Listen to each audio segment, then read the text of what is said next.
আল্লাহ ফেরেশতাকে জিজ্ঞেস করছে, আমার বান্দা এমন করছে কেন? ফেরেশতা বলে যে আল্লাহ, তার প্রচন্ড ক্ষুধা পেয়েছে, কারণ সে 3 বেলা না খেলে থাকতে পারে না, অভ্যাস হয়ে গেছে। আর সে আজকে না খেয়ে আছে। আল্লাহ তাআলা বলছে কেন, তার ঘরে কি খাবার নাই? ফেরেশতা বলে যে আল্লাহ, তুমি যথেষ্ট খাবার দিয়েছো, তারপরও খাচ্ছে না কেন? ফেরেশতা বলে আল্লাহ, তোমাকে খুশি করার জন্য। শুধু তোমাকে খুশি করার জন্য। ফ্রিজ ভর্তি খাবার, তার হাত ওখানে যাচ্ছে না, বুক তৃষ্ণায় ফেটে যাচ্ছে।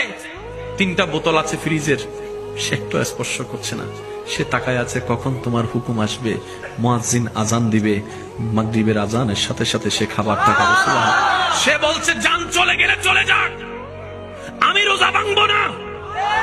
তৃষ্ণায় জিহ্বা বের হলে হয়ে যাক, আমি রোজা ভাঙবো না। রব বলে যে আমি তো এটাই দেখতে চাই, আমার বান্দা খুশি মনে আমার জন্য ত্যাগ দিতেই থাকবে, আমি আল্লাহ তাকে নিয়ামত বাড়াই দিতেই থাকবো। সুবহানাল্লাহ।